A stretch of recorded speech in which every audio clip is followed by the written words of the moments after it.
Welcome back. So we continue with our series on startups, and we are continuing to discuss why startups fail. So in our last discussion, we noted that 70% of startups fail between year 2 and year 5. And there are various reasons why these entities fail, why these startups fail during that time. And on top of the list, so I'm going to give you a few reasons why startups fail. And then in our next meeting, in our next discussion, we'll then discuss more about the finance issues. I know a lot of guys think that, a lot of us, me included, I thought that finance was the biggest problem. Yes, it is. But the biggest problem why startups fail is market fit. What do I mean by market fit? It's going to the market with the wrong product or overestimating the market. So a lot of people, I'll give you an example. I've seen a lot of people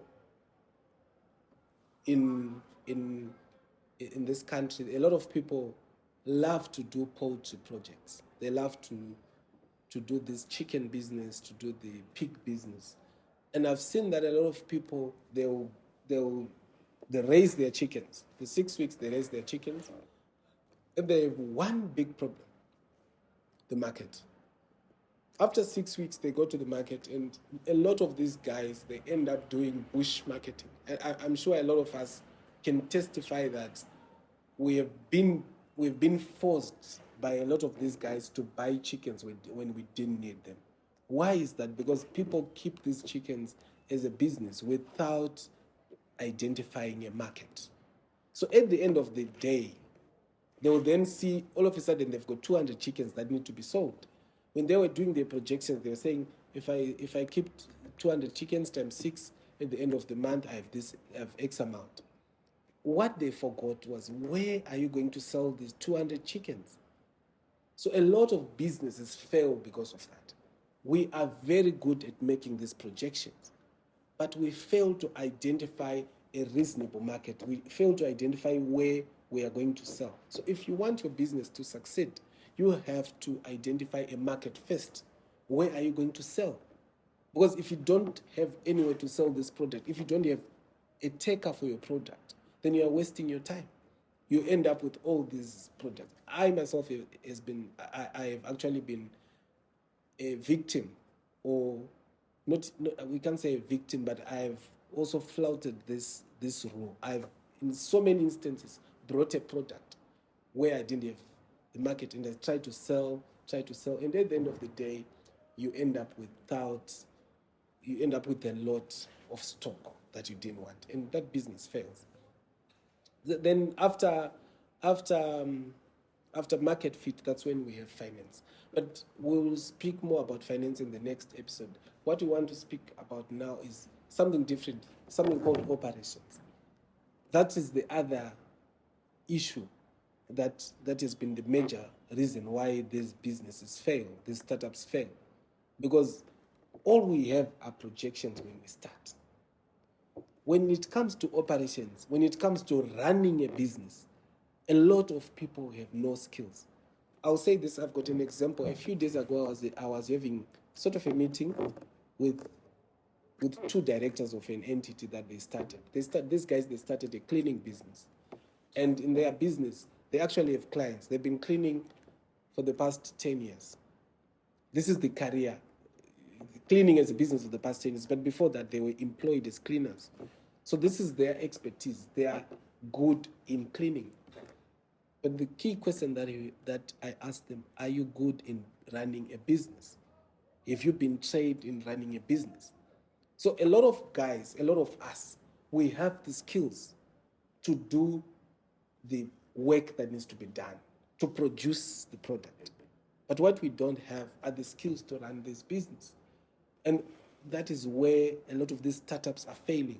Because all of a sudden, you are faced with a finance decision, you're faced with a human resource decision, you're faced with a legal decision, and all these decisions have to be made by someone who has not been trained in these areas. They have no idea about finances.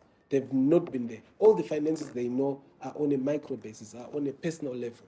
But all of a sudden, they need to decide for the business. They need to say, okay, we have received X amount, we are going to put back X amount, or how many people do we employ, at what level do we put our salaries, all these things. All these things, at the end of the, just as you start your business, you realize that you actually have got a bigger task and you have no skills. So the second most important issue that I've seen, and even research says it, after finance and after market fit, is operations. A lot of business people do not know how to run a business. We need to be able to know how to run a business.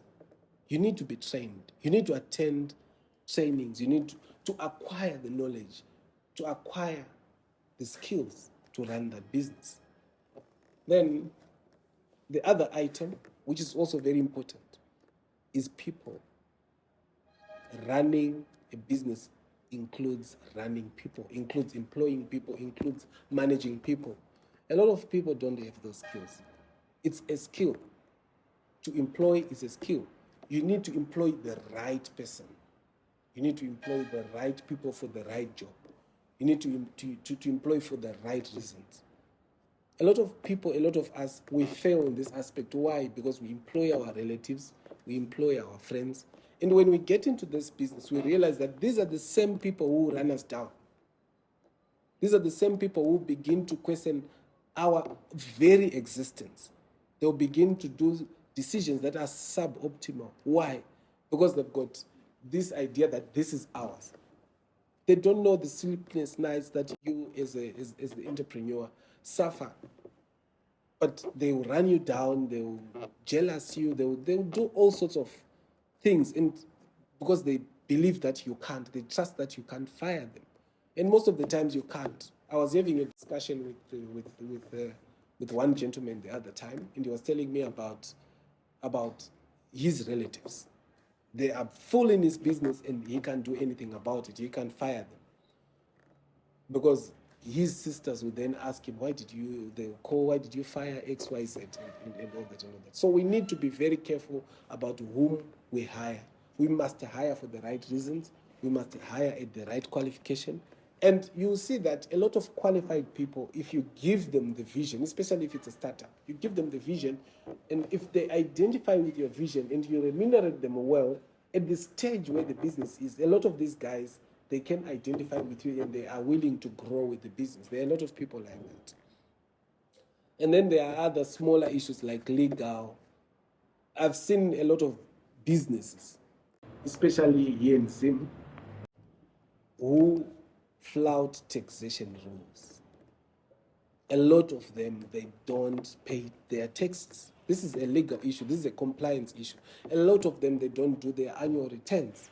A lot of them, they just don't register their businesses. They continue to run their businesses as informal. So what does that do to your business? When the authorities descend on you one day, they will close you down. I remember a company back then, they were not paying VAT. And when Zimra went to them, they suffered. They closed their business. But it was thriving before that.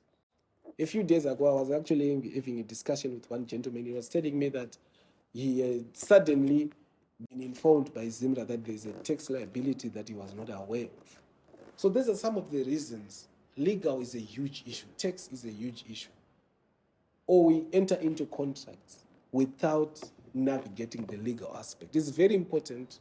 If you're an entrepreneur, it's very important to have a legal person on your team. That's it for today. Have a good night.